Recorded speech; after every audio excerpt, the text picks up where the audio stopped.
I have concepts of a plan. Mike O'Mara, Radio Entertainment. You can listen to The Mike O'Mara Show at MikeO'MaraShow.com. Well, what have we here? It's a podcast. Fine. And what excitement we have today. It's The Mike O'Mara Show with Mike O'Mara and Robb Spiewak. Now, here's Mike. Hi, everybody. I heard that concepts of a plan. We had a concept of a plan. Didn't we did. quite come together today. How are you guys? Nice Great. to see you on a beautiful Wednesday. We're late for our guest who's been patiently waiting for us, so we're going to get right to him today because we're going to start the show today talking about something I need a tutorial in, and it's fantasy football. And the book is right here. It's called Inside Fantasy Football. The author is Peter Funt. And Peter joins us now, and it's very, very interesting to talk fantasy because I've blown it once again. Peter, welcome to the show. Nice to have you with us today. How are you, sir? I'm very well, thanks. Thanks for having me on. Yeah, fantasy is part of my life in many respects, but let's focus on the football part. Yeah, and then we'll get to the last name because people that were around during the heyday of TV way back in the day would remember that last name, Funt, and I think I've given it away right there, but we'll get to that in just a second. I want to start with this is the year that I decide I'm going to go all in with my 11-year-old son. And I'm going to dive in, and I'm going to go on. Can you please describe going all in? Because you didn't all in for fantasy football. You didn't start your draft until after the first game was played. Yeah, but I mean, I didn't do that because I don't profess to be a knowledgeable person in the area of fantasy football. I see. And that's why I'm glad we have Peter on the show. I think today, Mike, we should call it Fantasy Football. I think we should probably give you the quiet game for the rest of the show today. All right, that might duly be fun. noted. Duly noted. So anyway, because this is something you've played before, Rob, but you don't. Sure. Sports aren't your thing. I have to say, where I am now, we go to Josh's. What was it? Yahoo. That's the one you recommended that I go to. Yeah, Josh, I can't hear you. Can you hear Josh, Rob? No, Josh appears to be muted. Yeah, but we're just having a technical day. It's a hurricane in the whole state of Florida. What can I say? It is.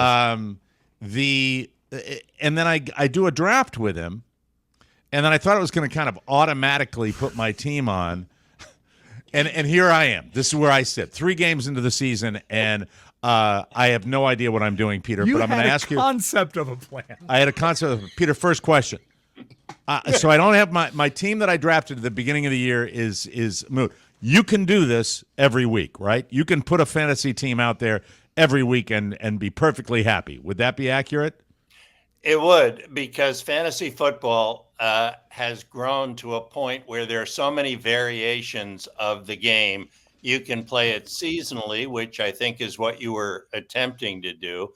But you can also play it daily, weekly. My goodness, they've got it down to a point where you can do it hourly during the games if you want to. Right. There's a lot of stuff now under the umbrella that's called fantasy football. I went right to, I guess you'd call it the glossary of the fantasy terms. All right, I'm going to go to the first one that I have no idea about. And I am not reading the answers here. A bell cow running back. What is a bell cow running back? Oh boy. And I think you don't even know your own glossary. Oh, sure I do. I'm just noting that there's like 700 terms in that. It's ridiculous, Peter. It's ridiculous. Okay, so bell cow running back refers to a guy on a team, on an NFL team, who plays almost every down. Instead of dividing the work among several running backs, right? The bell cow is the guy who gets almost all the action. Would Derrick Henry be a bell cow running back? Yes, okay. Indeed. See? And before he got injured, Christian McCaffrey last year was arguably the best bell cow back of almost all time, certainly modern time. But the problem for those of us who follow fantasy football is that there's fewer and fewer of these bell cow backs. More and more teams are dividing the work between different guys. And that makes it hard for fantasy managers to figure out who to play, who to put in their lineup, because it changes from week to week. So there you go. That's bell cow. You pass with flying colors. And in the Beautiful. beginning of your book, you talk about the idea of I think it's an owner or a guy that had trouble with his team came to JFK Airport, and he was just so broken up about the talent of his team that in order to make the game more interesting, and this is where I fall into being a New York Giants fan, I need to have something, because I know the Giants with a victory over the Cleveland Browns, that's not going to hold up. They're playing Dallas. They're going to get their ass kicked this weekend, probably, and I need something to bring me joy. A good resurgence of fantasy football would be helpful. And isn't that really what it's all about, is making the entire league, not just the team you root for, making it interesting for everybody, because everybody's involved, right? The reason the NFL now loves fantasy football, as well as do the media and the wagering companies and almost everybody connected with it. The reason they love it now, Mike, is because we're rooting for players, not for teams. Right. So even if you have one player on a lousy team, and I don't want to put the Giants in that category necessarily. Why would you? But let's say Devin Singletary is your running back. Right. You don't really care necessarily in a fantasy sense what the Giants are doing or how badly they're playing. You're watching and rooting for Singletary. Right. And your lineup is made up of players all across the NFL on different teams. And therefore, as I say, you're rooting for players, not teams. You're willing to watch lousy games. You're willing to stick with the games longer in, even when they're lopsided. So why wouldn't the NFL love that? Why wouldn't the sponsors love that? Everybody wins in that sort of situation. We're talking to Peter Funt. This is the book right here. It's Inside Fantasy Football, and this one is not for sale. Sorry. There, he's got the one without the thing on it. That's great. Inside Fantasy Football. Is it like a DJ copy that says not for sale? It's a press copy, Rob. Okay, it's a press copy. Can you be a little less goofy when we're doing the football stuff, please? Anyway, what is the most money you, Peter Funt, the Funster, what is the most money you ever won playing fantasy football? I suppose you want an honest answer. I do. Because it would be fun to tell you about my wonderful $2 million win. Yeah. In fact, it's more like $2.50, Mike. I don't really do this for money, thank goodness. Mm-hmm. I'm not good enough at it. I do it for fun. And, there's $20 here, $30 there. I think last year I was net positive about $100 on the season. But, in my book, there's a whole chapter about big winners. And these guys have won multi-millions. There's a professor at the University of Connecticut. His name is David Bergman. He teaches business. Why not? Economics. Right. And he has won over $20 million playing fantasy football. How does someone do that? How is that even possible? Remember, he's playing the so-called daily fantasy version where there are big prizes. This is not a so-called recreational league that you play with your friends. He's playing against 180,000 other participants, probably on DraftKings. He's paying $20 each time he puts in a lineup, and it's just for 1 week. But he has theories. He's written his own computer software. And the interesting thing is he's won all this dough, and yet he continues, bless his heart, to teach at UConn.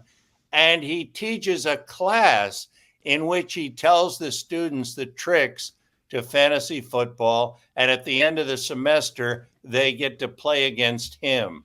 So Well, That's what a world, right? What a world! And you can get yourself a great house around Storrs, Connecticut, for if you got $20 million in the bank. Sure. You can do I would you can live think like so. you can live in a palace in that part of the state. I grew up in that part of the state. I know what he's talking about. I'm from Glastonbury, Connecticut, right outside of Hartford. I'll give my my hometown a little plug right there. Shout.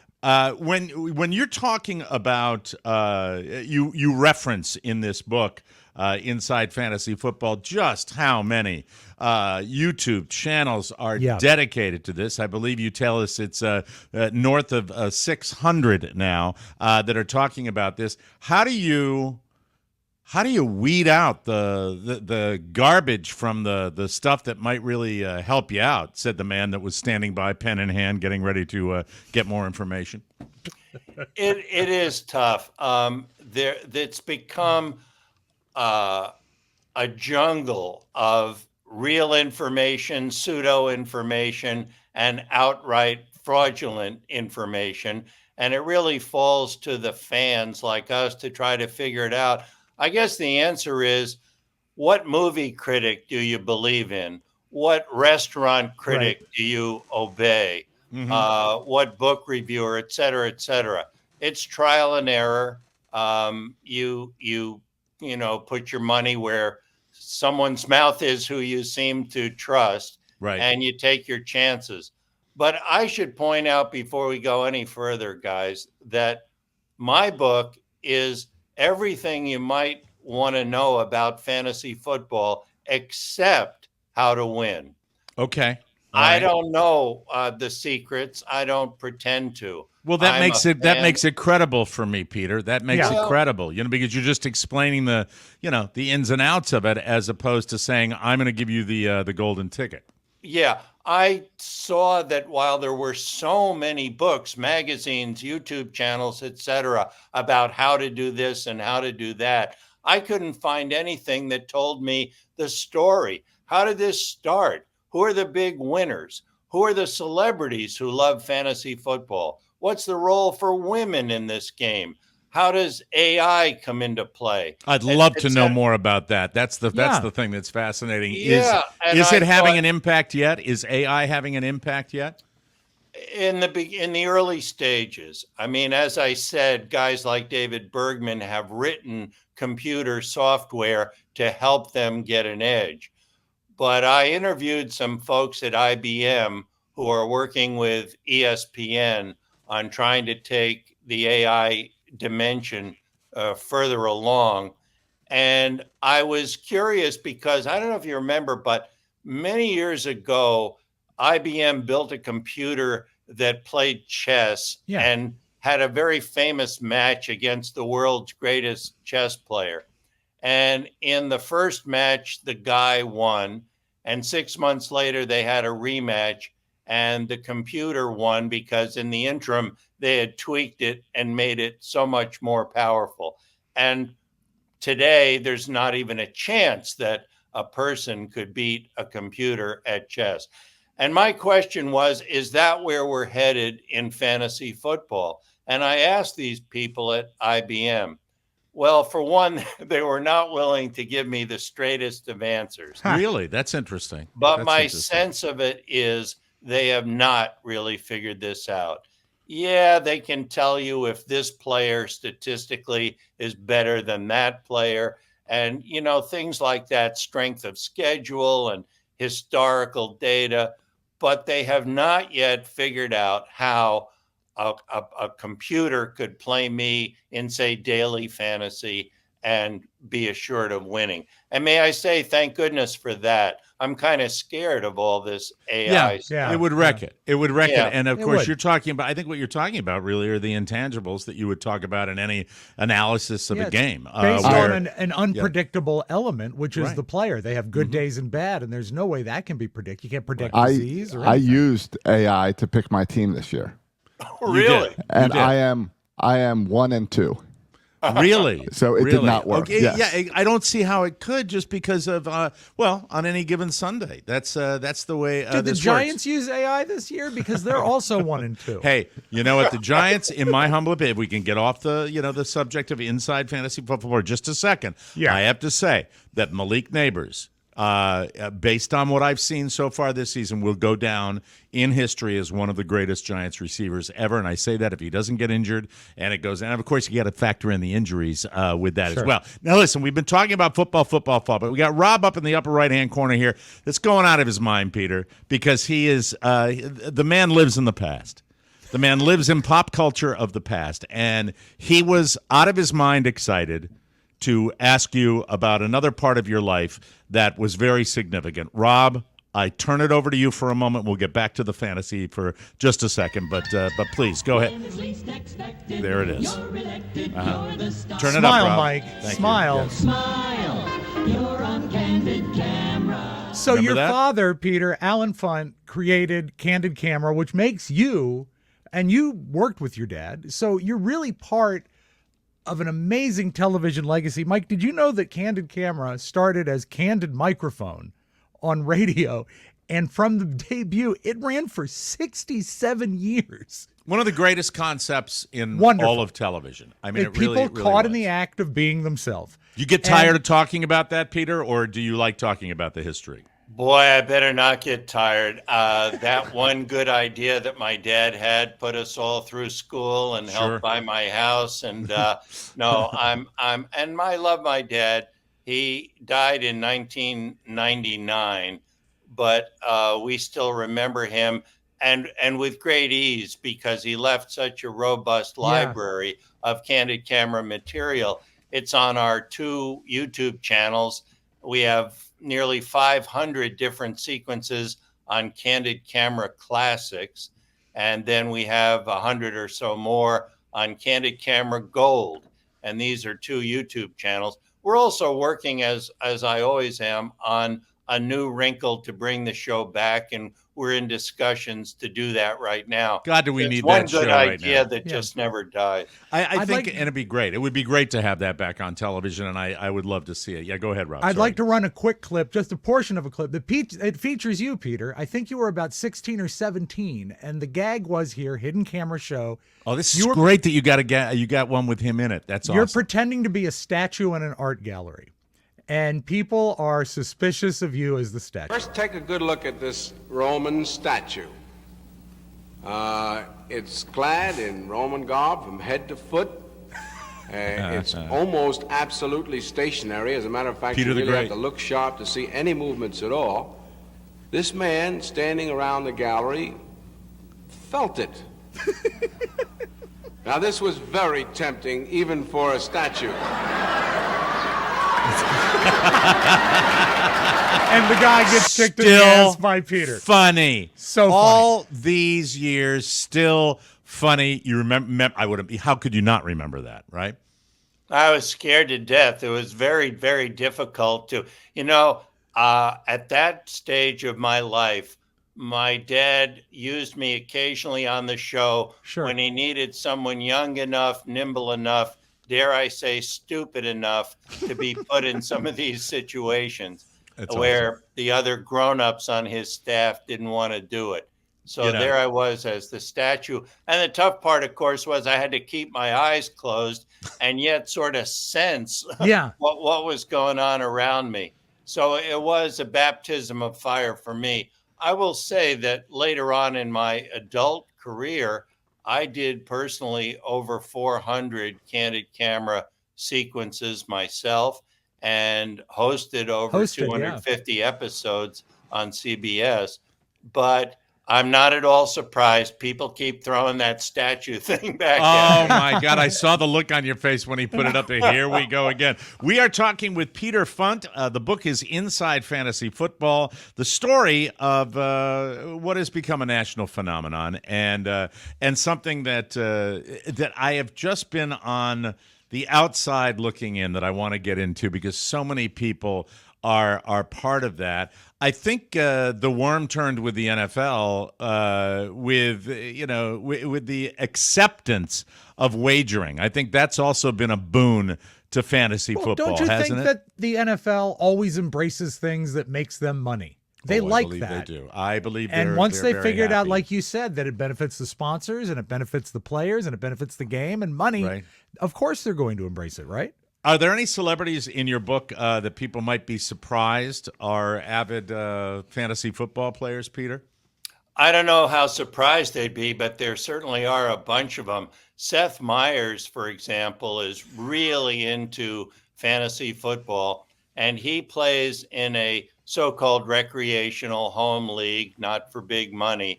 But it's interesting. He's got 12 guys in his league. They played for decades as friends. And what happens is the winner each year is the only one who does not have to travel, because at the end of the year, they have their final ceremony at the winner's home. Everybody else has to fly to this spot. And last year, the winner was in Upper Minnesota. In the winter. But there's a lot of them. Will Ferrell is a big fantasy football player. John Hamm loves fantasy football. In fact, there's a picture in my book of Hamm on a Zoom call because he was shooting a movie somewhere halfway around the world. Still getting into it. But he was getting into it. And look, John Hamm is not only a talented but a good-looking guy. Yeah. And yet, take a look at this picture in my book. I have never seen a more disheveled, depressed, and trouble-looking individual. Absolutely.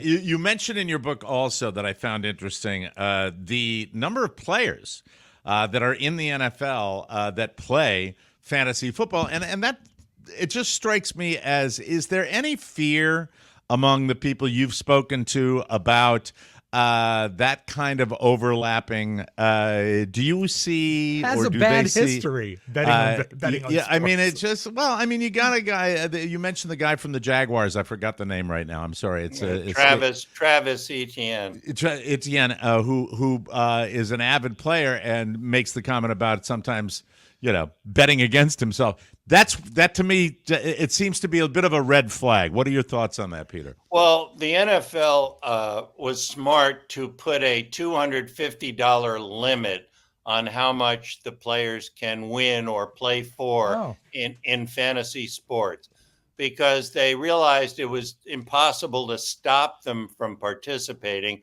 but they felt they could put a limit on the winnings. And therefore, if the guys do it, it's just for fun. It's not for big money. So there is a $250 cap. I don't know who's keeping track of that or policing it, but that's the rule anyway. Going back, I have one more question I'm dying to ask about your father, because I'm well, sorry to do it. The answer is he was a sports fan, but he never heard of fantasy football. How many of these interviews? I don't want. Actually, that's not the question, but it's a good point. Right. Your dad has such a legacy by inventing the concept of the hidden camera that has gone on to yield shows like TV's Bloopers and Practical Jokes, and more recently Punked, and even news programs where they record people. What do you do in this situation? Or the hidden camera sort of thing. Was he aware of his legacy at the time of his passing and what he had set up? And was he bitter that so many people ran with it? I don't believe he ever heard the term reality TV. Okay. And he didn't really have a focus during his lifetime of what he had wrought. Okay. I mean, many people credit my dad as being the inventor of not only hidden camera TV, but reality TV in a broader sense, which nowadays has come to mean so many different things. My dad originally was in this because he was a student of human nature, and he really enjoyed the scientific side of watching how people handle a little bit of stress, a challenge of some kind, nothing mean, cruel, or heavy duty, but just an experiment. That's how he got into it. As he got more popular on network TV, of course, the network and the sponsors wanted a greater entertainment component. Sure. And that's when the gags got a little bit more elaborate and a little more comical. But still, when he felt he was doing his job right, and myself included, we never wanted to be mean-spirited. We never were laughing at people per se. we were sharing a laugh and celebrating their good sportsmanship in letting us put it on TV. So he would be very, very depressed about a lot of things that we see now on TV, derivative formats, but also on social media and TikTok videos and all sorts of stuff. Now, it's a free world and it's a big world and different things for different people. But if your question is, did my dad have any idea about the monstrous thing he might have been unleashing? I think the answer is no. Why did you decide to write the book about inside fantasy football? Because I was surprised right off the bat when you talked about, you do it for fun more than the money itself. What motivated you? Were you just fascinated with the topic? Were you a big football fan? Where did it all come from? And Rob, we'll get back to Candid Camera in just a moment. I feel like we've got dueling. I'm doing the best I can, Peter. He wanted to talk about it. People need to know about the legacy of your father. I understand, and I'm a big Alan Funt fan, and I'm a big Peter Funt fan. Yes. I wrote the book. I wrote a book previously, several books. One is about me. It's called Self-Amused. And that was fun. That sounds like an interesting title. And I wrote a book more recently that's called Playing POTUS. And it's about comedians and impressionists who have impersonated U.S. presidents from Kennedy to Biden. And in fact, the book came out last year, and we're now finishing up a documentary that'll be out in a month or so, I hope, that's about this very interesting segment of entertainment, and we call it Playing POTUS. So when I was finished with that project, which was quite intense for me, I thought I need a labor of love here, something that's not necessarily easier, but maybe more fun. Right. Yeah. And I was getting more and more into fantasy football. And I thought, as I said earlier, there were so many books and magazines and stuff that tried to tell you how to do it, but nothing that really hit the nail on the head about the bigger picture, the bigger story, the insights, etc. So I thought, hey, I'm going to give this a try. And I was very pleasantly surprised, Mike, because the deeper I got, the more interesting it became.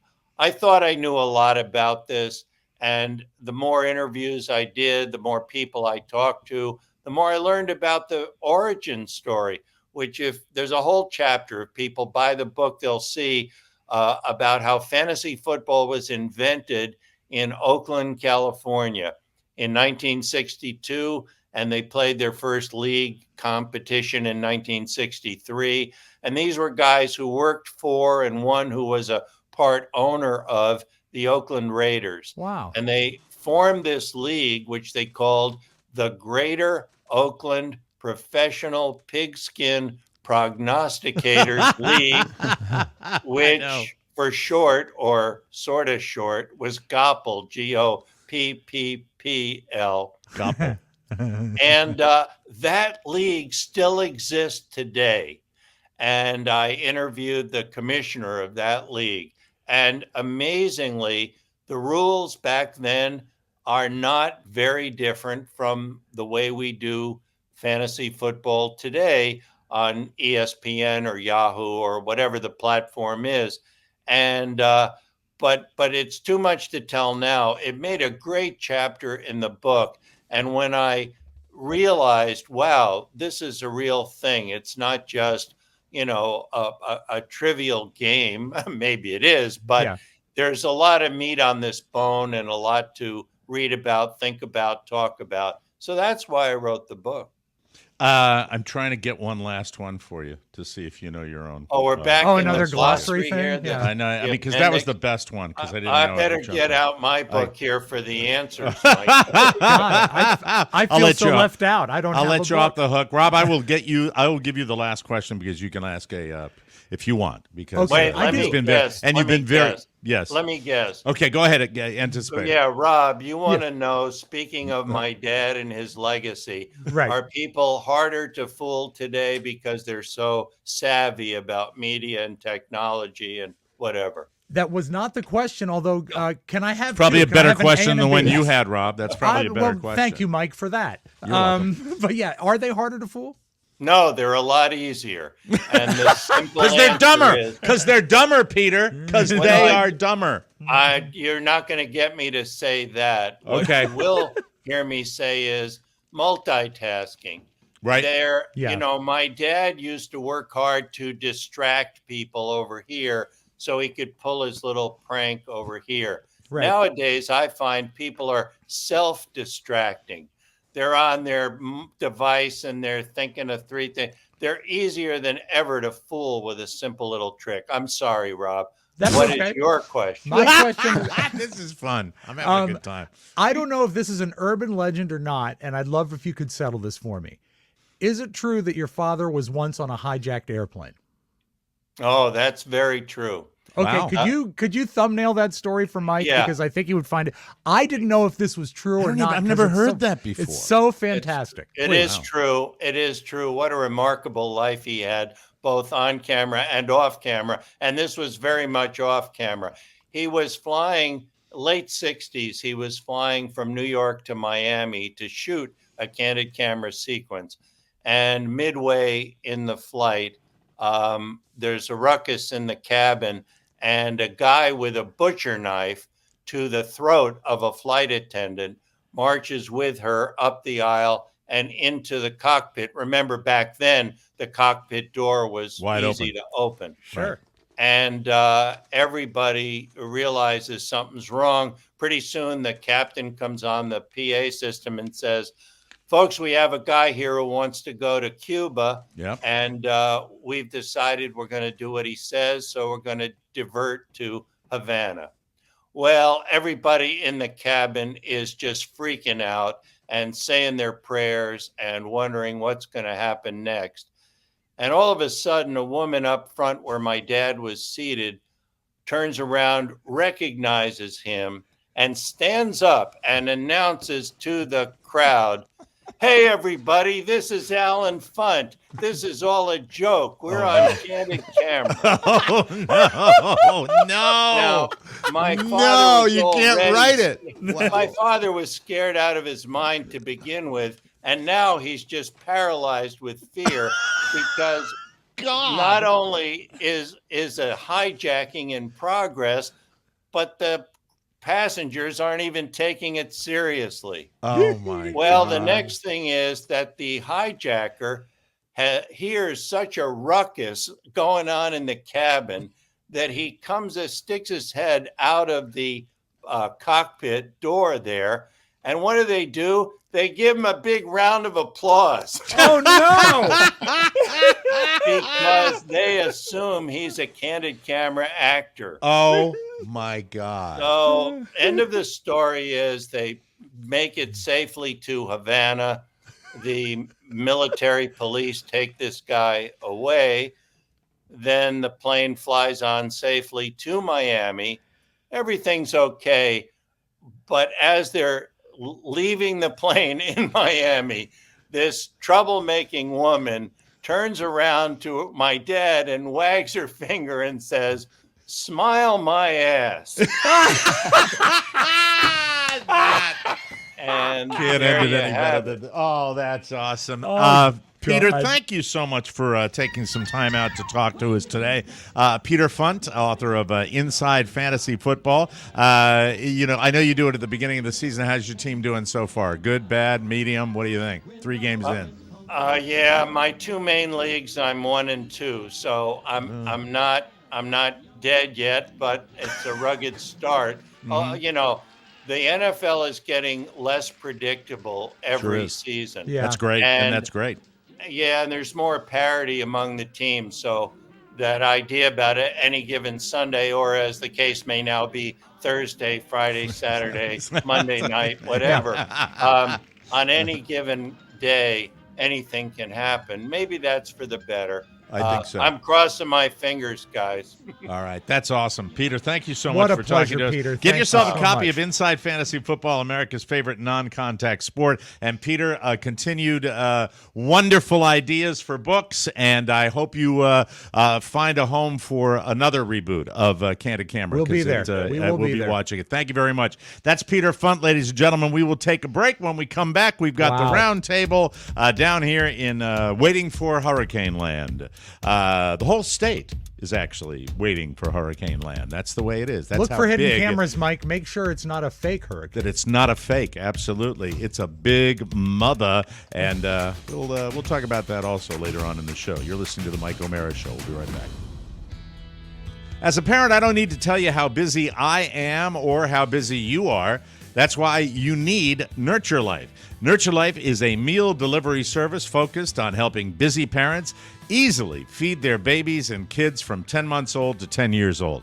The company provides fresh meals and snacks that are delicious, nutritious, and fully cooked. Ready to serve in just 1 minute, Nurture Life lets kids enjoy a healthy diet while still eating all of their favorites like mac and cheese, spaghetti and meatballs, and so much more. Michael loves the corn dogs. Corn dogs. Corn dogs. So what sets Nurture Life apart from other meal delivery services? It's how amazing they taste and how healthy they are. And it's even allergy friendly. It's about time that a flexible meal subscription existed for babies and kids. So head to nurturelife.com and use code TMOS for 55% off your first order. That's right, 55% off. Once again, that's nurturelife.com, 55% off. And make sure you use our promo code TMOS so they know that we sent you. Do you have a promo today, Mr. Spiewak? None promo today, just time to get to the Roundtable. Very exciting. That was a great interview. And God, he was Robb neat. wins, Josh. Robb wins with the last question. What a great story that is. And I don't remember it. So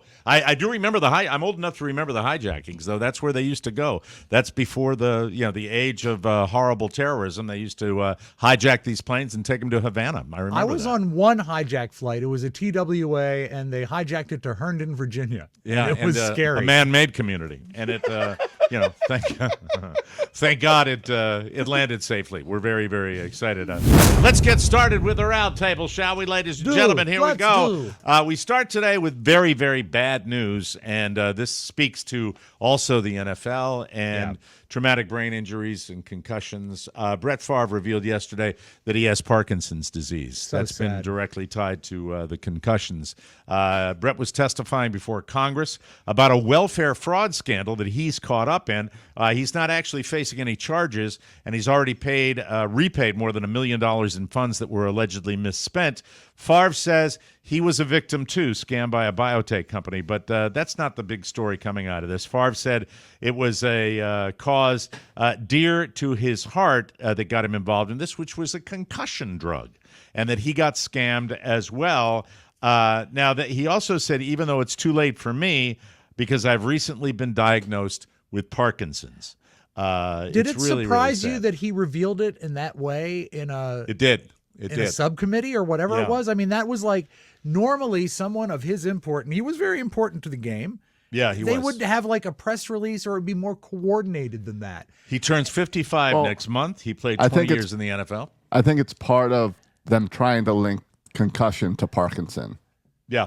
Could be. And I think bring it all together. There are more and more and more examples of it, and not totally conclusive yet, but I think you just look at these players that have had it. The Parkinson's Foundation says scientists believe it's caused by a combination of genetic and environmental factors, which could include head injuries. So we don't know. Remember, there was a movie about it a few years Muhammad ago. Ali is the greatest example of Parkinson's and head trauma, but it's still, definitive. It's tough. It really It's hard is. to tell when the NFL quashed that movie the way it did.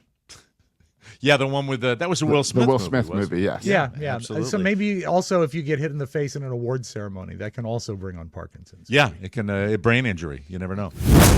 Sad though, and we wish Brett Favre the best. During a recent press conference, Johnny Depp said his life became a soap opera.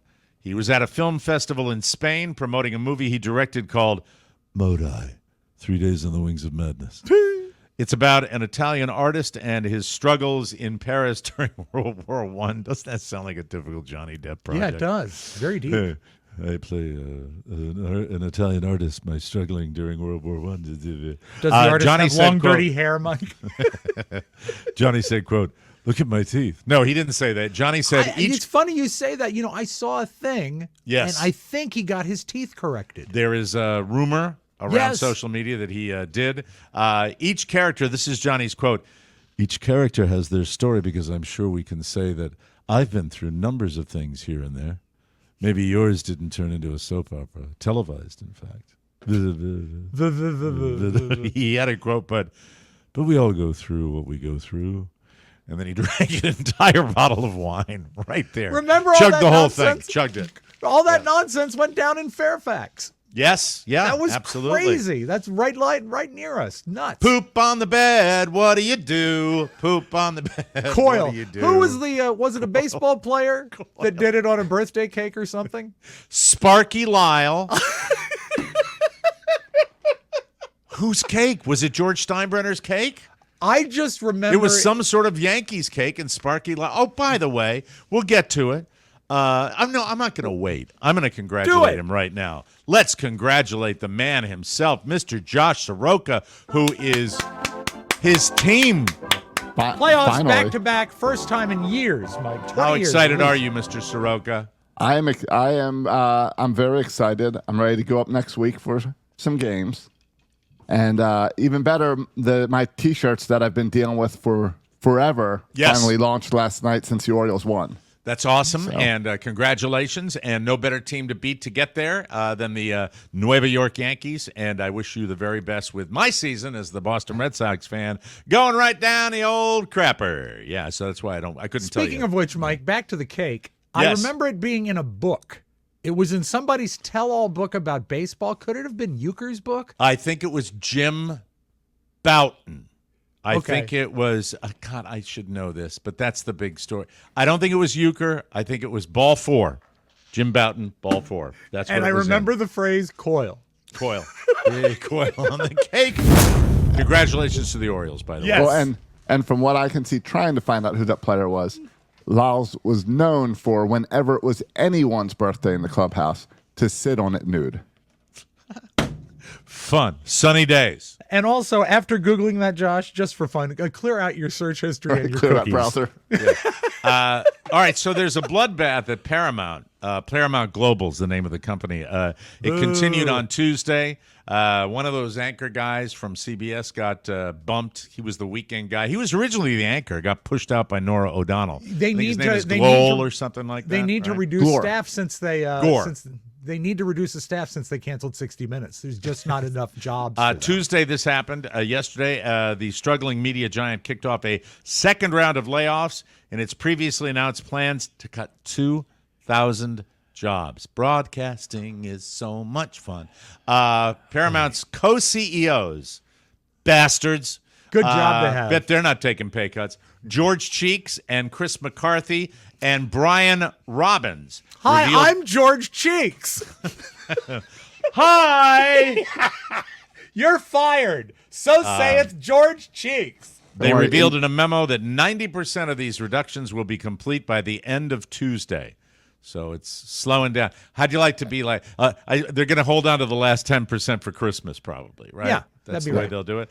Well, yeah, they need them to keep everything running. Keep the lights on.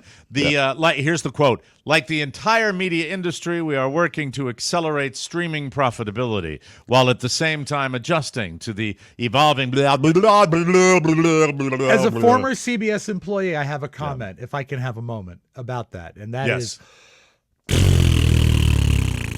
They finished by saying, days like today are never easy. It is difficult to say goodbye to valued colleagues. We do it anyway. And to those departing, we are incredibly grateful for your countless contributions. God, at and least they then got a memo. I didn't get a memo. George you didn't Cheeks, get a memo. George Cheeks then said, watch Matlock on CBS Sunday nights. And I'm sure Jeff Glore is already working on his next podcast. Yes, Glore, welcome to the world. Welcome to where all the misfit toys go, Jeff. We welcome you with open arms. A 7-year-old boy in the UK was denied a passport recently, and his parents were told it was because his name relates to a trademark or copyright. His name, Loki Skywalker Mowbray. And the Star Wars reference was intentional because he was born May 4th. May the 4th be with you. Be with you, yeah. They were told they'd have to get permission from Disney or change the boy's name. The family wasn't so hot on either of those options, especially because they weren't trying to get anything out of the name. They just thought it was fun. The story picked up steam, and eventually the authorities emailed the family and said that a passport would be issued. It had just been delayed. And since passports are in the news, for anyone who cares, I just got my renewed passport with my new passport photo, and my neck looks like a camel's scrotum, if you're curious about that. I'll bring it in. I'll bring it on tomorrow's show. I'll show you. It really does. I mean, I know I've got a, Is it a black and white or a color photo? Two. I think two color photos. Yeah, I don't know. I just got it, but there's one black and white. I know that. What happens is they take the one photo and put it in the passport, and I think they use the other photo on file. So you have to get two made. I think that's very good. It's the same picture, but it's two copies. I don't know. I'll show it to you tomorrow. We're all renewed though. So Cabo, hey Cabo, coming to you, Cabo. Corn on the Cabo. Yes, sirree. Josh, do you have a passport? I do have a passport. Let's all bring our passports tomorrow. Very exciting, ladies and gentlemen. Behold the pool table pickup truck. What is this? For only $9,000 on Facebook Marketplace. This beauty can be all yours. It is a 1990 Ford F-150 regular cab, and it's located in Cookeville, Tennessee. Oh, yeah, please get it right. Welcome to Cookeville. Yeah. Now, would that be because they have stills in Cookeville? No, it would be because there was a white supremacist named Cook that lived there. Jack Kent. Cook. Hi, welcome. Well, I would like to welcome you to Cookeville. What have I been saying? You're not a white supremacist, Squire. Peter Funt is a charlatan. Why? No, you don't like fantasy football? Fantasy football polluting the game. Once again, proving that Tennessee is a leader in innovation. I didn't read that earlier. What does that? Say it again, clearly, please. It's a pool table pickup truck, once again proving that Tennessee is a leader in innovation. Yes. Not only does it have a sweet pool table instead of the bed of the truck, but the ad says it comes with jacks, so you can make sure the table remains level. That's cool. You can jack it up to make it a perfect pool table. And here it is. There it is. That seems like it'd be way too high to play pool. It's called the Hustler. What a perfect name for it, you know? Yeah, named after Jackie Gleason. What's amazing is how many billiard table trucks there are when you go to Google. Really? Lots of people have done this, apparently. That's exciting. The important thing, Mike, is to make sure the balls are in the pockets before you accelerate. One of my hobbies that I do... One of the hobbies that I do when I'm watching, the magic computer, I love looking at houses. There's another one. Look at that one. That's a different one. This guy Always is showing you, though, the 8 ball. that it is the right height to play. Well, yeah, and that also looks like it's a little askew, though. Looks like the lower pocket might be a little higher than the left part. So, I don't know. Can you put that picture up again one more time? I want to read what's on back of the truck. Always behind the 8 ball, it says. Okay, thank you. Mike, I have a bowl of pool balls in this very room. Did you know that? No, I actually didn't see the memo on that one, Rob. Mike, what happens is it's like... Is there anything not in that room? You two guys. It's instead of like a fruit bowl, and I like to play with the balls. It's nice. Isolate that one. Well, okay, hold on. I'll show you. You finish the story. Oh, God, here we go again. Now he's I getting love something. show and tell. This is show and tell. He's just his goal is to show something from his room every day, once a week on the show, maybe once a week, maybe once a year. That's what I would like. Here it is, the bowl of balls filled with it. And for those people not watching a video, why don't you click two of the balls together to make that pool sound? We did not plan this. All right, let's go. Click them together, Rob. Okay. Here we go. No, like that's what I'm talking about. Yeah. Pretty. All right. So it's the Hustler. Go ahead and buy it if you want to spend the $9,000. There's the 5 ball. Too big to fit in your mouth. Not short. Well, you don't have a big enough mouth. Or I'm working on it. Absolutely. Finally today, what a pity to be pretty. Yes. The gorgeous people of the internet have lamented the alleged disadvantages to life that come with their good looks. Contrary to popular belief, of so-called pretty privilege, what we hear about. If you're good-looking, life You know comes who's easy pretty is that country singer with the red hair. to you. Which one? What? The one that you have a button for.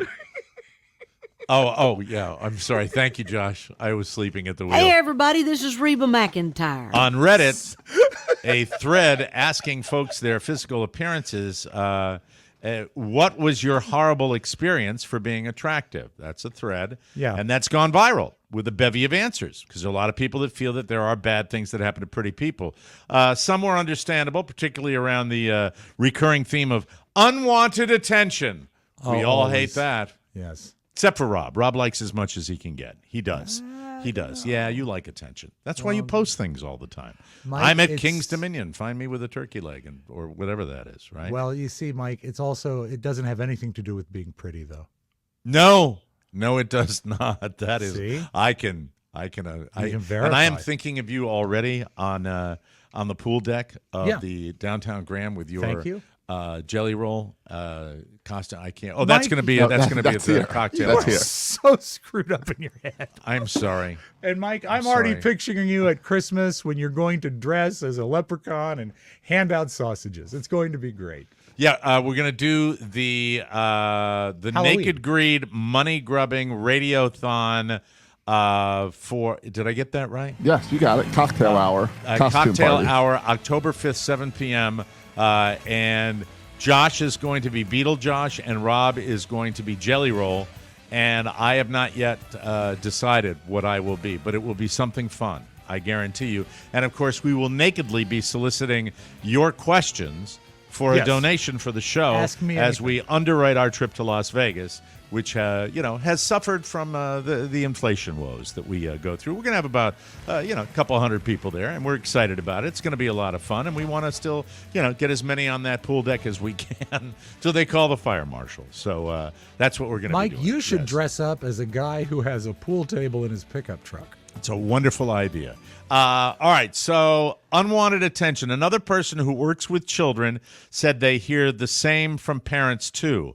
This person said they've been accused a few times of flirting with men when I'm literally just doing my job. I don't want your crusty ass, ma'am. Some days I barely don't want my own man, they wrote. So the lady's saying, I don't want your crusty... It says a man. What how about do they your? say? Maybe I don't want your. I don't crusty want ass your man. crusty ass man. I guess so. Like crusty ass is an adjective. Oh, I don't want your crusty ass man. Some days I barely don't want my own man. That's what the pretty person wrote. Yeah, crusty ass. That's a hyphenate, I think. In other, because it's got a hyphen there. Yeah. The hyphen. In other cases, users recalled the harshness of small criticism after rejecting someone themselves because, of course, pretty people have to reject. Yes. Constantly. It happens that way. They said being attractive enough to get hit on, but when you're not interested, they pick out something to make you feel like S about so they don't feel bad about being rejected. Well, that's, you know what? Boo-hoo. That's called life, pretty Must be people. nice. It's life. Everybody has to deal with that, you know? You don't have a website dedicated to people hating on your ass every day, for God's sakes, like I do. Come on now. But you don't don't they hear me hate you, bitch Mike? about that, do you? Right. It doesn't bother you at all. It doesn't No. bother me one little bit. I just let it roll off. I don't let that bother me. You do that because you're so beautiful. They hate you because you're pretty. When you're pretty, when you're pretty and you got a camel scrotum for a neck, life goes on. Hey, we have to take a break. We should will take a come break. back with Robb Spiewak's World. Yes, that's right, ladies and gentlemen. Robb's World. When we come back, you are listening to the Mike O'Mara Show. Whoa, whoa, whoa, whoa. Every now and then, Josh will look up and open his eyes up wide on the camera, and I think I've missed something. I hope I haven't. I get insecure that way. Thank you. That's wonderful. We'll be right back, everybody. It's easy to be your best self with dermglowskin.com. Just one injection a week, and you're on your way to losing 21 to 26% of your weight while improving blood sugar, cholesterol, and blood pressure. Plus, coming soon, sublingual semaglutide drops for those who don't like needles. If you don't qualify for semaglutides or tirzepatide, we offer weight loss with Samoralin, or try NAD Plus in injection form or nasal spray. Took that this morning. It's like finding the fountain of youth. It helps combat aging at the deepest level. Hold on, what am I doing today? Something's wrong with me. Something's wrong with me. Mike, all right, I have to say it this way. Crusty ass man of yours. I'm not interested in that. It helps combat aging at the deepest level. Indeed. That sounds terrible. I think it's great. Anyway, dermglowskin.com. Yes. Go see Carla. Thank you. Thank you She'll very help much. you. Yes, she'll help you. It's what she does, people. Okay, you can turn your music off. Oh, okay. Are we done with that? Robb? That's good. Yes, Mike? It's your time to shine. Well, then you picked a good time because today is a big day. But first, I want to send a word of love out to the Subaru Corporation, who sent me an email yesterday that said, hey, your tire is low. And I thought, hey, that's pretty cool. And I went and I checked, and yeah, my front left tire was low. And I went, and it had a small screw in it. I mean, it sounded like they sent you a letter. Well, no, but I mean, if you get he got an email. Yeah, I mean, it's kind of weird, isn't it, when your car is emailing you and saying, hey, you better It didn't check show your up tire. like in the car? It didn't show The you email an alert? the email came before the That's how long since he's been in the car. Now, listen, I was driving yesterday. Exactly what it is. Oh, you guys can invent reality all wait a day minute. long. If you are in a car Yes. that has a flat tire, don't you get like the alert on your Mike, screen? I was in the car when I got the email, and I Explain said, how that worked. Okay, I was driving into town yesterday, and I've got my phone on AirPlay, and I hear ding, and it says you have an email. So I hit play, and it says, this is the Subaru Corporation of America. Your tire is low. And I said, weird, little big brothery. And it's halfway through the trip, and then as I get closer to my destination, the little yellow exclamation point tire pressure thing pops up on the car. So the email beat the sensor in the car. Yes. That doesn't seem right. It doesn't. It's probably more sensitive that the email is set to send at 39 psi, where the light lights up at 36. Do you really believe that it wouldn't be a uniform low pressure alert? I don't know, but it was weird. It was very strange. It was Mike. It was a screw. It was a screw in my tire. There was this. Oh God, you know what? Oh my God. Repairable though. Tires. Repairable. You know, did I tell you when I got my nail in the tire that they tried to upsell me? Yeah. You know, right? And the guy was disappointed with that. Did they try to hustle you the same way they hustled me? My tires are covered for 5 years, I think. Oh, did you get the tire package? Yeah. Okay. So I you know what? And that was pretty good. I felt glad. I didn't want to buy the tire package, but I felt good that it covered me yesterday. And by the way, Mike, the hyphen, Webster's dictionary defines, is a symbol used to divide a compound word or a single word. That, of course, is John Wayne in an echo chamber. Hey, everybody, this is Reba McEntire. Also tonight, Mike, people have been waiting, and by my math, I think it's since February. Tonight is the night that I go see the Electric Light Orchestra with Jeff Lynne with the listener. Oh, wow. That's Do you remember awesome. that way back? That is awesome. I think that's fantastic. And you know what? ELO, I think you're going to see a great show. I will have a full recap, obviously, tomorrow. The reviews for this concert have been... And the dude is cool. We right? The chart. Yeah, you vetted him and all that. Yeah, I went to lunch with him and talked with him, and he's a nice fella. There was one thing, Mike. There was one thing, is that he sent me he said, I'm going to send you the ticket. He says, I've got a busy day, but I think we can probably arrange to carpool. And I demurred. I did not want to carpool. I'm not a big carpool not guy. that. Look, just that I don't think I'm going to end up in his trunk.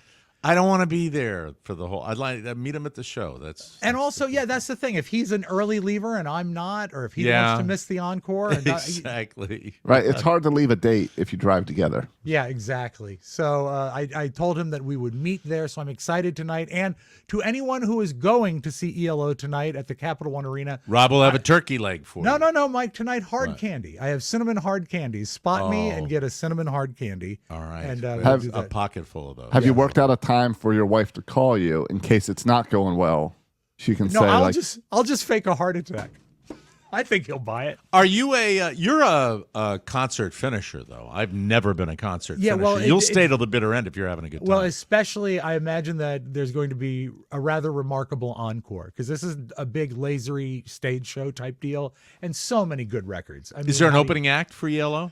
It's Lizzo. No, not really. What are you doing? I'm just asking. I'm just asking you. When I saw ELO at the Naval Academy in Annapolis, yeah, I will tell you that their opening act was Hall & Oates. Wow, so I don't know. I've not heard anything about an opening. And it really wasn't an opening act so much as a double bill. A double bill. Well, that's they were still both pretty good. popular back in the day. And I do want to say this, Paul, who is the guy that's treating me tonight. Don't listen to this. I said, can I pay for the ticket? And he just said, no, just come. It'll be fun. I want to give you the ticket. I want to do something nice for him. He mentioned in one of our emails that when he was a kid, he had a 45 of the song Sweet Talkin' Woman by ELO. Okay. That was purple vinyl. The first issue was purple vinyl, and he doesn't know where it is. But I went deep into my archives and found this first edition of Sweet Talkin' Woman with purple vinyl, and I will bring it to him tonight as a present. Oh my God! What a beautiful! That's so kind and of it's you. Pristine. It's pristine. It's beautiful. It's got the picture sleeve and everything. So does he know yet? I mean, he's listening probably. No, so he turn knows back now. on, Paul. You can turn on now. Okay. But, yeah. According to Google, it looks like the opening act is Rooney. Did he ever notice why? No, not that Rooney. No. It's a good act. Very exciting. Who is Rooney? Exciting. Rooney's an artist. And what's your favorite Just Rooney making song, it up. Mike? What? What's your favorite Rooney song? Looks like their big hit was Man Eater. Well, that's also Hall & Oates. Okay, yeah. I guess they did a cover of Man Eater by Hall & Oates. I guess Jeff And that Lynne was has their a big type. hit. He must love Hall & Oates. Yeah, sure. Music. All right. Well, anyway, so that's tonight. And also, Mike, the last thing I want to bring to you that I think this is big. Yes. They announced, Metro Rail, the subway system here in Washington, D.C.? Yeah, I know those guys. Hold your thought here. Good news. I don't know if you remember this, but 15 years ago, 2 Red Line trains collided, and there were several deaths. 9 people died. Mm-hmm. And ever since then, they've stopped the automated running of metro trains. And now, effective, I think, in a couple weeks, they're putting Metro Rail back on automated pilot. So what could possibly go wrong? That's very scary to me. There will be a person up there, but it's just going to be, autopilot. And I don't know. It's been 15 years. Do you think that is that asking for trouble? That is how they got in trouble in the first place. And I don't know. I'd be very, very nervous about that. Yeah. I really, really would. Wow. I was wondering if perhaps someone could stop by and talk about it. I'll try. Stop it! God damn it! That means the door is really opening. Turned it off. It's off. Why do you come through? Turn that. I hate my computers. That's Mike's phone going off. Red line. Red line going to Farragut. Farragut, but Chinatown. Hey, Metro guy. Hi, Rob. Just a question. Are you like an AI guy? Because it's on autopilot now. Autopilot now. Accident coming. Accident coming. Oh, no. You can predict it? Autopilot accident coming. I'm trying to do 10 different things at once, Rob. I wasn't real prepared today for the 10 o'clock show. Thank you, Peter Funt. Anyway, that's it. Hey, he was fantastic. He was delightful. I love that. We got to take a break, Rob. It's time to go to break right now. Thank you. You're listening to the Mike O'Mara Show. Do we have some big video coming up? We have a beautiful video coming up, and just waiting for you to find those big fingers, find that music. Just go ahead. I was going to let the Metro take us to spots. No, you do whatever you... All right, let the Metro take that. That's fine. We'll be right back with more fun and more thrills. Farragut West.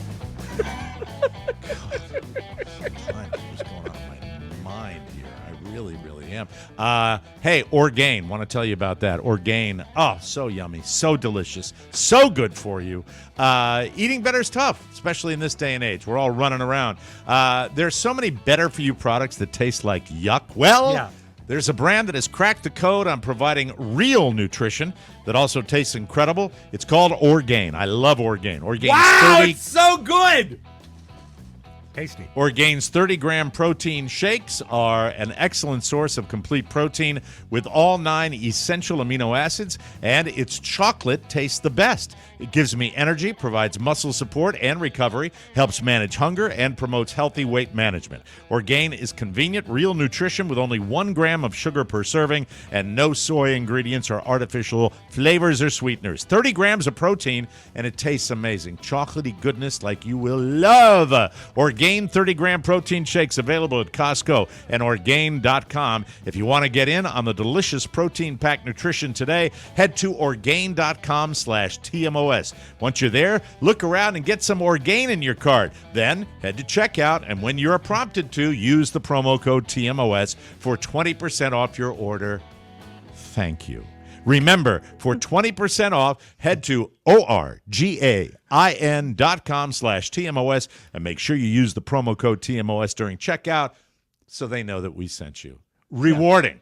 That was rewarding. I have to tell you good, that. Yes. Absolute fixie, fantastic pixie. That's wonderful. I appreciate that. Hey, I like that. So beautiful video. Jerry Todd. We start today with, to be honest with you, this is the way I would like Carla to put me to bed at night. This is it. This is three young children, and they're getting the treatment. And I'm going to show it to Carla later on this evening, right before bedtime. Okay. Check this out. These cute little kids. You ready? You ready? Okay, buddy. Ready? You ready?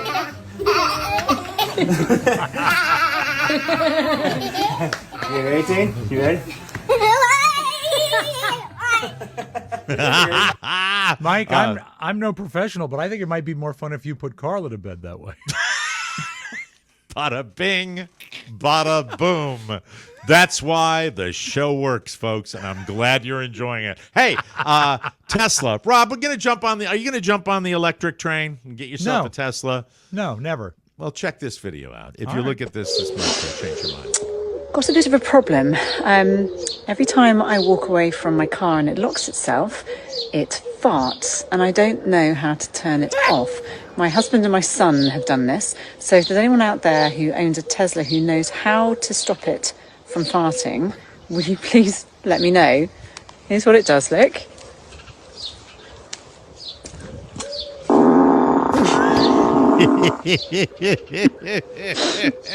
Please, someone tell me how to switch this off. Okay, that's pretty cool. That is pretty cool. Gotta hand it to him. Way to go, Elon. That was probably Elon's fart. That lady should read the instruction manual, though. It's probably not that tough. You'd probably change it. Change it to whatever you want. And there's no way that car comes with an instruction manual. They'll give you an app. An app, right. There won't be any paper in that car at all. No way, Jose. All right, Rob, let's do this. Okay, fun. Let's get a gazillion, and I mean a gazillion golf balls. Okay. Then we're going to put a golf hole down at the bottom of the hill, at the bottom of the ski jump, and then we're gonna let them all go. I love it. And you're guaranteed to get at least one of them in the hole. Yeah, right? I'm so in. I love stuff like that. Let's try it right now. Let's let them go. Let those golf balls go. 3, 2, 1, go! The golf ball's coming! Golf balls! Golf balls coming! Wow! The bucket hat! Wow! Go, son! There we go. There's so many! Duh! Here they all come. That's my favorite shot right there. Here they all come. Oh, we've had a few on the board. Oh, come Now on. they're all going over the hole right now. Yeah, No, that there's miss, too much that miss. No, they're putting too Yeah. hard. Way too hard. Yeah. Surely one went in. Surely. 2,000 balls. went in. And then you know who was, it. you know who was there, Mike, that was not on camera was Jack Nicklaus. And he said, it's just a putt. Hey, all you had to do is just a pie. There it goes. Ronaldo, famous soccer player. Yes, very famous. He has a morning routine, and his wife was very nice to share the morning routine with us. And this is what one of the highest paid athletes in the world, one of the greatest soccer players ever to hit the pitch, does to get himself ready. Let's take a look at that wakes right up now. early every morning, no matter what. He starts with a cold shower. It helps him feel fresh and focused. After that, he drinks a big glass of water, and then, without fail, he hugs our children. It's his favorite part of the morning. He always steps outside for a moment to watch the sunrise. It's his way of connecting with nature before the day starts. He enjoys his coffee, has a healthy breakfast, and then it's time for training. He spends hours working on his body, but what's amazing is he never forgets about us, his family. Between his sessions, he joins my live broadcasts, and he's always playing games with the kids, making them laugh. That, make the kids laugh like that. Now, I knew Surely one went in. I put that video up, and I knew that people would say, well, Mike, you're one of America's favorite podcasters. If not the favorite. If not the favorite of the world, you know. I mean, who needs Rogan when you got O'Mara, right? Exactly. I mean, let's be honest with you, okay? And that's a T-shirt. Isn't that a T-shirt? Renato also only works a couple hours a week. That's it. 2 hours a week. Josh adds my time up and then puts it in a nice little package, sends it out to me via email. You can eat. That's right. People say, Mike, what is your routine like? Well, they said, don't ask me. I want to be just like Ronaldo, and I want my wife to tell you all exactly what my routine is, please. Excellent. All right, here we go. Hey guys, Mike also has a morning routine, and that consists of he gets out of bed. Once he gets out of bed, and that can be anywhere between 4:45 and 6 o'clock in the morning. Just depends on if he's had nightmares or not. So, like this morning, he was up at 4:45, and he gets up and he toots, and then once he toots, he makes his way to the coffee machine. But before he does the coffee, he's got to do the dishes that are in the sink, the full sink of dishes. And then he mixes the coffee. Then he sits on his couch. Well, actually, his chair is leather chair. He sits down on there, puts his earmuffs on so he doesn't wake the family. Earphones. And he starts to watch videos. But the most important thing is he waits until I wake up to pour him a cup of coffee. I make the coffee.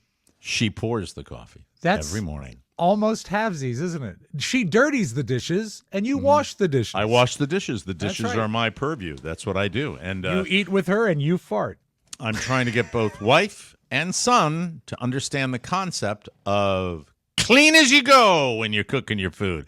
Hasn't landed yet. No, Mike, if it hasn't landed now, it won't land. I finished my little part here today with a comedian known as Gianmarco Sorrisi. Do either one of you know that comedian? I've heard that the reviewers say he's so good.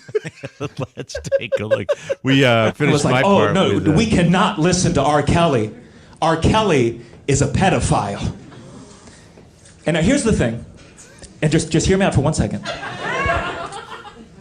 Technically speaking, R. Kelly is not a pedophile. Just give me 1 second. I promise this goes well. I promise Just hear me out. The term pedophile refers to people who are attracted to those that are prepubescent. Then there's something called a hebophile.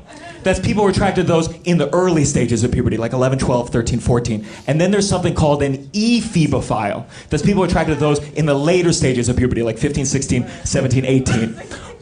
But I think the reason we don't make those distinctions is because it's very hard to explain the difference without sounding like a pedophile.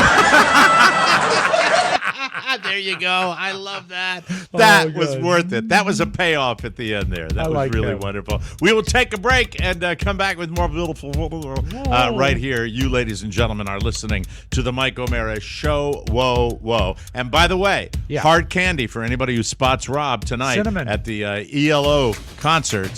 Where's it going to be again?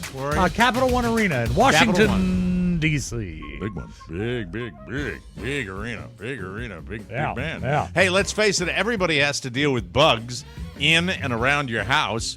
If bugs are even a minor problem for you, you have to check out our next sponsor, Pesty. Summer is winding down and the night's getting colder. Spiders, ants, other bugs are looking to find somewhere warm to nest. With Pesty's do-it-yourself pest control, you can make sure they don't choose your house. Pesty is on a mission to provide pro-grade pest control at an affordable price. With Pesty, there's no more waiting all day with stacks of cash for the bug guy to come in and rip you off. Don't let that happen when you can spray it yourself in a few minutes. Pesty makes a customized treatment plan for you based on your location's bugs and climate. They know what you have to deal with. And the best part, Pesty is kid and pet friendly, so you don't have to worry about their safety. Plus, Pesty offers a 100% bug-free guarantee or your money back. Seriously, no questions asked. Now is the time to protect your home from bugs for less with Pesty. Head to pesty.com/TMOS and use code TMOS for an extra 10% off your order.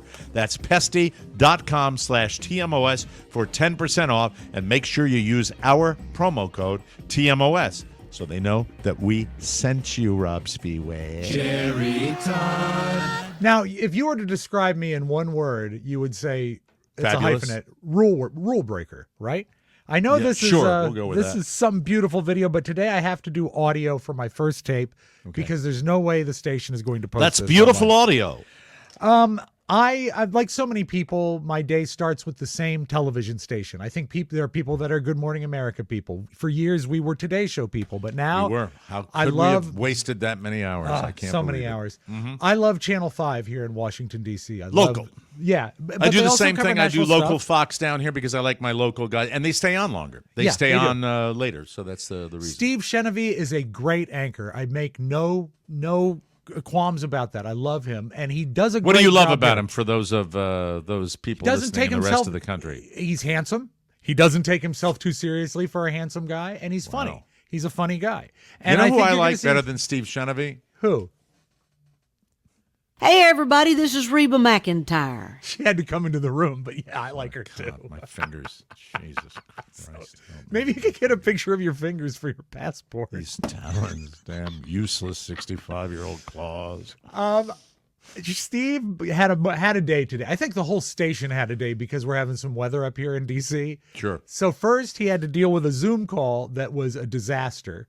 And then, Mike, you hear about it in movies and in jokes and stuff like that. The only thing I can figure is that a lavalier mic was left live when someone went to the bathroom. Oh, no. And you're going to hear a loud flush and someone blowing their nose before they catch it. So here is a bad morning at Channel 5. The only thing I did was altered the amount of time in the pause. I didn't boost any levels or anything. This is what went out on TV, and he doesn't even react. Close your eyes and listen to the audio of the television. Unless you're driving. Unless you're driving, don't close your eyes. Does it work not as quickly as I thought it would? Like, what should we be concerned about? I think we lost Lisa again. We're going to try to reconnect with her. We'll see if we can do a little bit better there. But nonetheless, certainly a conversation to be had because there's a lot of concerns about it. And like Lisa said, especially when you have a drug that is used for one thing and not necessarily anything else, which is what we are dealing with in this case with Ozempic. So we'll try to reconnect with her, and we'll have much more on this Wellness Wednesday coming up. And they can't hear it. It can't be in his ears. He's too. Yeah, that he's can't too Can't be straight. in his ears. IFB. You would be too much of a pro. You'd have to acknowledge the flush. You would, because it's so loud. Oh my God! It's like it's perfectly mic'd. Well, it's got a lavalier. It's got a condenser mic, basically. Can we hear it one Picking all more that. time? Because I think a lot of Absolutely. people, if you're laughing from the flush, listen towards the end for someone blowing your nose. Does it sound like a male or a female nose blow? That's what Okay, I want that's to a know. great because question. We can figure out who it is because there's not a lot of people on the show. Does it work not as quickly as I thought it would? Like, what should we be concerned about? Pause. I think we lost Lisa again. We're going to try to reconnect with her. We'll see if we can do a little bit better there. But nonetheless, certainly a conversation to be had because there's a lot of concerns about it. And like Lisa said, especially when you have a drug that is used for one thing and not necessarily something else, which is what we are dealing with in this case with Ozempic. So we'll try to reconnect with her, and we'll have much more on this Wellness Wednesday coming up. That's a dude. I think it is. That's a dude. So That's a bad, dude blow. I'm saying it's Tucker. Because because guys that do it, it's more like right. I know. That's the big heavy that follow up sounds like a trumpet. Bless your hearts, Channel 5, WTTG. Great Way job to go. today. Good job. This is a throwback, but I wanted you to see it because this was one of my all-time favorite Candid Camera clips. This is a throwback to when we had Peter on at the front of the show. Okay. And this is so simple and so wonderful when they just told people that were driving in a car into a state. They said, "I'm sorry, Delaware is closed today." Then we get a man with a lantern and another fella with an official-looking hat, and he flags down the first passing car, and here's what happens. I'm sorry to inconvenience you, but they've closed the state of Delaware today. For what? Well, the quota's filled. Any other state is fine, dear. You can go into Pennsylvania, Maryland, New Jersey. What is this? You don't understand? This No. is the barrier. Yeah. This is the state of Delaware on the left. Yes. This is the state of Pennsylvania on the right. Yes. You're coming from Pennsylvania to Delaware. Yes. But the state of Delaware is closed. That's it. Well, never has been. They've closed the state of Delaware This today. guy. Yeah. Yeah? Yes. It's good. It's good. Don't let anybody in, you see. In what areas? How about the other up further? No, every part. They're not letting any people into Delaware. Guy on the right gets it. We work out of Delaware. Well, tomorrow will be fine. We lift the barrier at midnight. They gave us the ruling. That suits me. What's that? That suits me. That suits me. I love people who are polite. People were more polite in those days, right? And you know what? It really speaks to what our guest said, is that that's not a cruel, unusual joke like a punked thing. It's just how people react to something they're not absolutely, expecting. and it's still brilliant, and it holds up for all these years. That is absolutely wonderful. What's not brilliant, Mike, if you're stealing, let's say you're Mike O'Mara, not the disc jockey, not the podcaster, but Mike O'Mara, the felon, and you're in Miami Beach, Done that and as you well. try to steal a car, Right. and you get yourself locked in the car. I don't know how you do this, but the car you're stealing, you're stuck in it, and the owner comes out. Walking out to your car and seeing someone else casually just sitting in the driver's seat. Well, that's exactly what happened to a man who then pulled out his phone and recorded the stranger behind the wheel of his Corvette. This is not your car. This is my car. Are you trying to steal my car? What are you doing? You can't be doing that. The bizarre incident happened yesterday in a parking garage near Washington Avenue and 16th Street. Police say Ravish Rabin Dranuth was sitting inside that Corvette even after the owner confronted him. Police also say he tried to open the doors of several other luxury cars before finding the unlocked Chevy Corvette. Detectives say the victim owns an exotic car rental company and stores the cars in the garage. Is that the best place to store exotic cars? I don't know, but get that tape right out to J.D. Vance right now, ladies and gentlemen. Get it out to him as soon as possible. We need that, right? The only thing make that better is if he had a fried dog in the passenger side. That would be awesome. A big Chinese food container. Absolutely. Like a with white dogs in box it. with dogs in it. Dogs' heads. And it is a feature of the security system that that when locks people enabled, in? it'll lock it in. Well, when he comes out and the guy's just shrugging, like, dude, help me. He says, dude, are you stealing my car? A lot of dudes there. He just kind of hugs the steering wheel. Well, Idiot. Mike, here's what we close with. You may wonder, a lot of people are concerned about shrinkflation. And shrinkflation is where they don't raise the price of an item, but they make it smaller. For example, if you buy what looks like a half gallon of ice cream nowadays, it's not a half gallon of ice cream. They've made it smaller and they're still charging the same price. Well, you may wonder what a person looks like that is concerned about shrinkflation of Pringles. And this lady, she wants some compensation. And a lot of people talking about shrinkflation recently. I've got a hot take. Pringles used to be bigger. And this isn't a whole, you were just like younger and now you're bigger, so they feel smaller. I've been the same height since I was 13.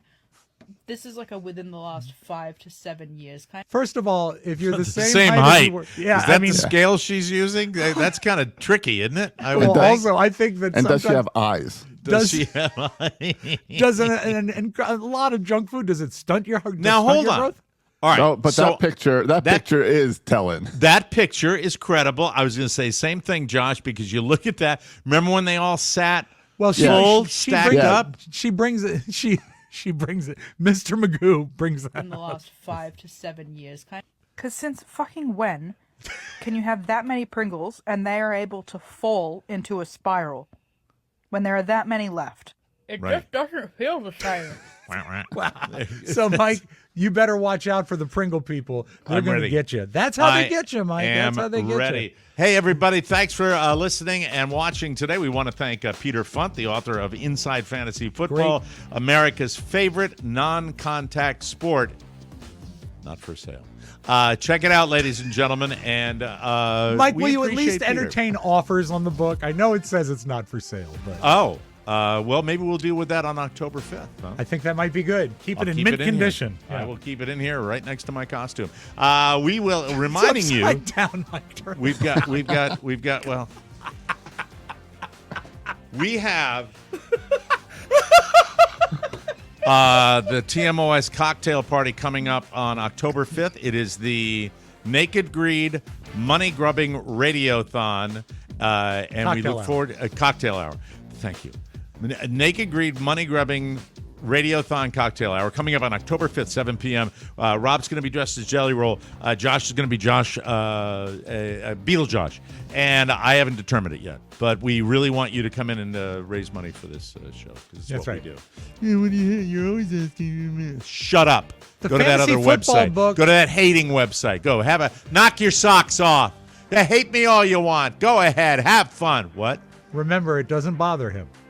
Doesn't bother me at all. Everything's A-OK. Everything's great. In fact, I never do. In fact, I never do. For Josh Soroka and Rob Spiewak, Mike O'Mara saying so long, everybody. Check it out tomorrow. Want more? Make sure you check out the Mike O'Mara Bonus Show. Get it at MikeO'MaraShow.com. Mike O'Mara, Radio Entertainment.